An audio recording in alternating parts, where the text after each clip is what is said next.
2018 പ്രളയകാലത്ത് അനേകരെ സഹായിക്കുകയും തളർവാദ രോഗിയെ കരുണയോടെ ശുശ്രൂഷിക്കുകയും ചെയ്തതുവഴി മാധ്യമങ്ങളിൽ നിറഞ്ഞു നിന്ന ഒരു ക്രൈസ്തവ സന്യാസിനിയായിരുന്ന സിസ്റ്റർ ദിവ്യ ഇന്ന് സമൂഹ മാധ്യമങ്ങളിൽ തേജോവധം ചെയ്യപ്പെടുകയാണ്. ആരാണ് ഈ സന്യാസിനി? നെടുങ്കുന്നം സെന്റ് തെരേസാസ് ഗേൾസ് ഹൈസ്കൂളിന്റെ സമർത്ഥയായ പ്രധാന അധ്യാപിക, വിദ്യാർത്ഥികൾക്കും നാട്ടുകാർക്കും പ്രിയപ്പെട്ടവൾ. ഒരു ക്രൈസ്തവ സന്യാസിനിക്കെതിരെ നടന്ന വ്യാപകമായ ദുഷ്പ്രചാരണത്തിന് പിന്നിൽ വർഗീയ ലക്ഷ്യങ്ങൾ ഉണ്ടായിരുന്നോ? കഴിഞ്ഞ കുറച്ച് ദിവസങ്ങളായി ഈ ക്രൈസ്തവ സന്യാസിനിയെക്കുറിച്ചുള്ള ചില വീഡിയോകൾ സമൂഹ മാധ്യമങ്ങളിൽ പ്രചരിപ്പിച്ചുകൊണ്ട് സഭ്യമല്ലാത്ത കമന്റുകൾ ഫേസ്ബുക്കിൽ എഴുതി നിറച്ചവരുടെ ആത്മരോഷത്തിന് പിന്നിലെ യാഥാർത്ഥ്യങ്ങൾ എന്താണ്?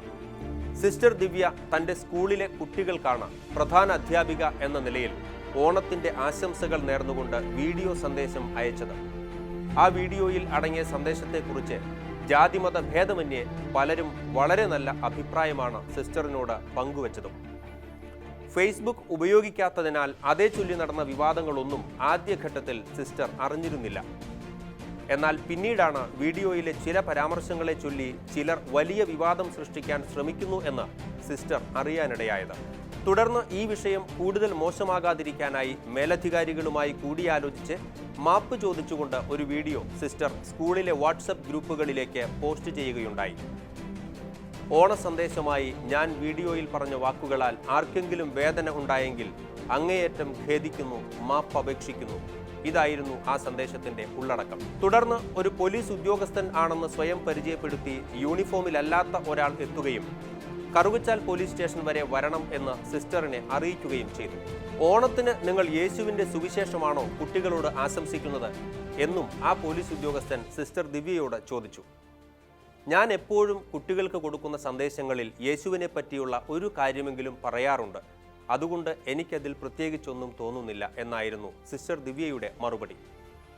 അപ്പോൾ തന്നെ കറുകച്ചാൽ പോലീസ് സ്റ്റേഷനിൽ നിന്ന് SI വിളിച്ച് എത്രയും വേഗം സ്റ്റേഷനിലേക്ക് വരാൻ സിസ്റ്റർ ദിവ്യയോട് ആവശ്യപ്പെട്ടു. സ്റ്റുഡൻസ് പോലീസ് കേഡറ്റ് സംബന്ധമായ പരിപാടികൾക്കും മറ്റും കറുകച്ചാൽ പോലീസ് സ്റ്റേഷനിലെ ഉദ്യോഗസ്ഥർ തുടർച്ചയായി സിസ്റ്ററുടെ സ്കൂളിൽ എത്തിച്ചേരുന്ന പതിവ് ഉണ്ടായിരുന്നതിനാൽ CI ഉൾപ്പെടെയുള്ള മിക്കവാറും എല്ലാ പോലീസ് ഉദ്യോഗസ്ഥരും സിസ്റ്റർ ദിവ്യയ്ക്ക് പരിചിതരായിരുന്നു. അധികാരികളുടെ അനുവാദത്തോടെയും ഒരു തരത്തിലും താൻ തെറ്റ് ചെയ്തിട്ടില്ല എന്ന ഉറച്ച ബോധ്യത്തോടെയും സിസ്റ്റർ ദിവ്യ പോലീസ് സ്റ്റേഷനിലേക്ക് പുറപ്പെട്ടു. സിസ്റ്റർ ദിവ്യയ്ക്ക് വളരെ പരിചയമുള്ള ആ സ്റ്റേഷനിൽ ചെന്നപ്പോൾ സൗഹാർദ്ദപൂർവമായ ഒരു അന്തരീക്ഷത്തിലല്ല അവർ സിസ്റ്ററിനെ അപ്പോൾ സ്വീകരിച്ചത്. പരിചയമുള്ള പോലീസ് ഉദ്യോഗസ്ഥർ പോലും ഒരു കുറ്റവാളിയോടെന്നതുപോലെയാണ് സിസ്റ്ററിനോട് പെരുമാറിയത്. ഒരു സ്ത്രീയെ ചോദ്യം ചെയ്യാനായി നിർബന്ധിതമായി സ്റ്റേഷനിലേക്ക് വിളിച്ചു വരുത്താൻ പാടില്ല എന്ന നിയമമുണ്ടായിരിക്കെ അത് പാലിക്കപ്പെടാതിരിക്കുക മാത്രമല്ല, ഒരു വനിതാ പോലീസിന്റെ സാന്നിധ്യം പോലും അപ്പോൾ അവിടെ ഇല്ലായിരുന്നു.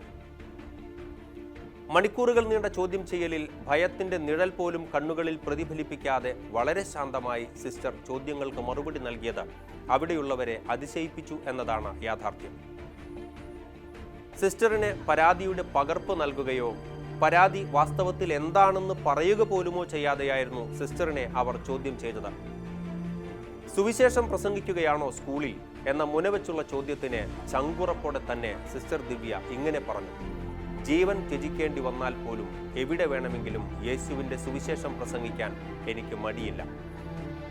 അടിസ്ഥാനരഹിതമായ മറ്റ് 2 ആരോപണങ്ങൾ കൂടി അവർ ഉയർത്തിയിരുന്നു. അവ വാസ്തവ വിരുദ്ധമാണെന്ന് സിസ്റ്റർ ദിവ്യ തന്നെ തെളിവ് സഹിതം വ്യക്തമാക്കി.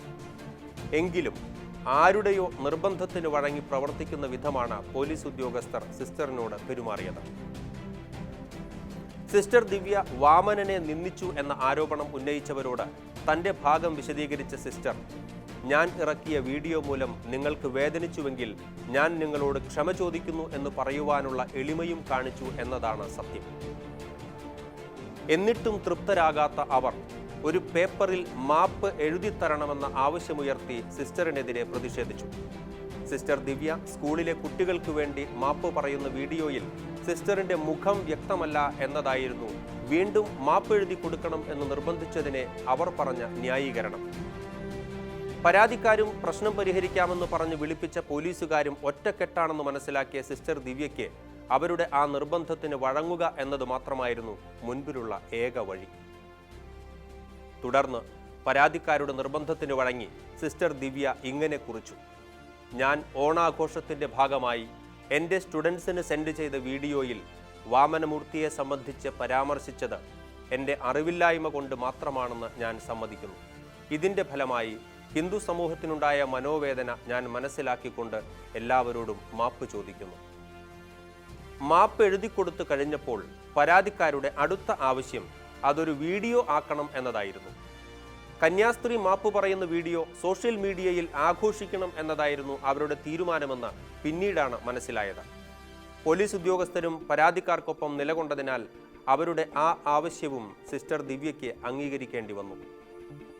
പോലീസ് സ്റ്റേഷന് മുന്നിൽ മറ്റെല്ലാവരുടെയും സാന്നിധ്യത്തിൽ മാപ്പ് പറയണം എന്നതായിരുന്നു അവരുടെ അടുത്ത ആവശ്യമെങ്കിലും അത് അംഗീകരിക്കാൻ സിസ്റ്റർ തയ്യാറായില്ല. തുടർന്ന് SIയുടെ മുറിയിൽ വെച്ച് പരാതിക്കാരുടെയും SIയുടെയും പോലീസുകാരുടെയും സാന്നിധ്യത്തിലാണ് മാപ്പ് പറയുന്ന വീഡിയോ തയ്യാറാക്കിയത്. വീഡിയോ റെക്കോർഡ് ചെയ്യാനായി പോലീസുകാരുടെയോ പരാതിക്കാരുടെയോ ഫോൺ ഉപയോഗിക്കാൻ അവർ മടിച്ചതിനാൽ അതിനും സിസ്റ്റർ ദിവ്യയുടെ ഫോൺ തന്നെ ഉപയോഗിക്കേണ്ടി വന്നു. കഴിഞ്ഞ 10 ദിവസങ്ങളായി സമൂഹ മാധ്യമങ്ങളിൽ കടുത്ത അവഹേളനങ്ങൾ നേരിട്ടുകൊണ്ടിരിക്കുന്ന സിസ്റ്റർ ദിവ്യയ്ക്കുണ്ടായ അനുഭവങ്ങളുടെ ചെറുരൂപമാണ് ഇവിടെ പങ്കുവച്ചത്.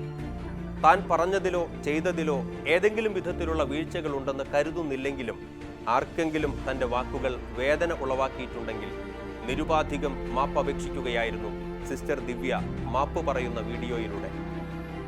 താൻ മൂലം സമൂഹത്തിനോ സ്കൂളിനോ യാതൊരുവിധ അസ്വസ്ഥതകളും ഉണ്ടാകരുതെന്ന് ആ സിസ്റ്ററിന് നിർബന്ധമുണ്ടായിരുന്നു.